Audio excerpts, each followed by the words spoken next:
दादा आपला परिचय द्या आणि आपण काय कारण आहे आपण आज आमरण उपोषणासाठी बसले आहे, काय कारण आहे? माझं नाव भरत गणपतराव जयसिंगपुरे आहे. मी संघर्ष सुरक्षा रक्षक संघटनेचा महासचिव संस्थापक आहे. 22 तारखेला आम्ही नोटीस दिला होता, पण अध्यक्ष नागपूर जिल्हा सुरक्षा रक्षक मंडळ यांनी आम्हाला बैठकीचं प्राचारण केलं नसल्यामुळे आम्ही 13 तारखेला बसलेलो आहे. पोलीस परवानगी आम्हाला मिळालेली आहे. आमची प्रलंबित मागणी अशी आहे का भरत जयसिंगपुरे यांना बंडतर्फ केले आहे. त्यामध्ये निरीक्षक व अध्यक्ष आणि लेखपाल यांनी खोटी साक्ष दिली, त्यामुळे बंडतर्फ केलेले आहे. त्याची पुन्हा चौकशी व्हावी अशी माझी विनंती आहे. आणि दुसरा विषय आमचावाला बनावट बंडतर्फीमध्ये फौजदारी गुन्हा दाखल करावा अध्यक्षांनी, अशी एक मागणी आमचीवाली. तिसरी मागणी आहे, सतत आम्ही 2023 पासून मागणी करत आहे मोबाईल ॲप, बोनस आणि मेडिक्लेम. पण पुणे मंडळ आणि मुंबई मंडळाने दिली आहे, पण नागपूर मंडळ देण्यास दिरंगाई करत आहे. त्यामुळे एक आमची प्रमुख मागणी होती. तिसरी मागणी आमची केंद्रीय आस्थापना SBI, LIC, FCI, NTPC, IIM यांना DGR प्रमाणे वेतन द्यावे केंद्रीय डिपार्टमेंटनुसार. सन 2022-23 मध्ये हा महत्त्वाचा विषय आहे.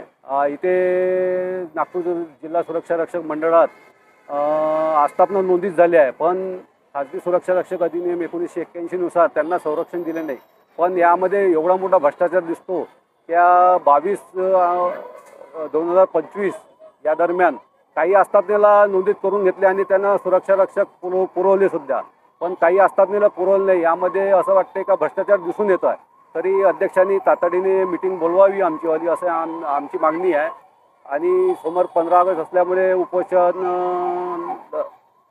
आम्हाला परवानगी कमीत कमी मिळालेली आहे.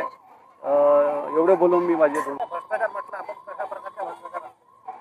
भ्रष्टाचार हा म्हणजे नागपूर जिल्हा सुरक्षा रक्षक मंडळामध्ये काही आस्थापना नोंदीत झालेल्या आहे. कमसे कम 6-7 आस्थापना नोंदीत झालेल्या आहे. त्यामध्ये पसारा ॲक्टनुसार तिथे सुरक्षा रक्षक कार्यरत आहे, पण त्यांना खाजगी सुरक्षा रक्षक अधिनियम 1981 नुसार संरक्षण दिले नाही, म्हणजे मंडळात नोंदीत करून घेतले नाही.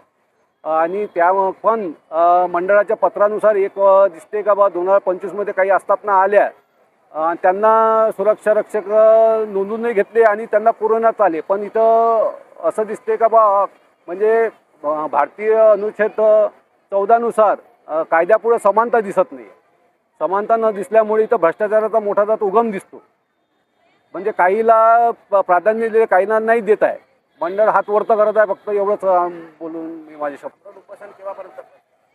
आमरण उपोषण 4-5 वाजेपर्यंत जगाने परवानगी, समोर 15 ऑगस्ट असल्यामुळे परवानगी नाकारण्यात आली. पुढे आणखी तुम्ही आमरण उपोषण पुढे आम्ही आमचे विषय जर पास नाही झाले तर आम्ही मंत्रालयापर्यंत जाऊ. नाहीच विषय पास झाले तर पुन्हा आम्ही आमरण उपोषण वर्धा वगैरे इथे करू आम्ही.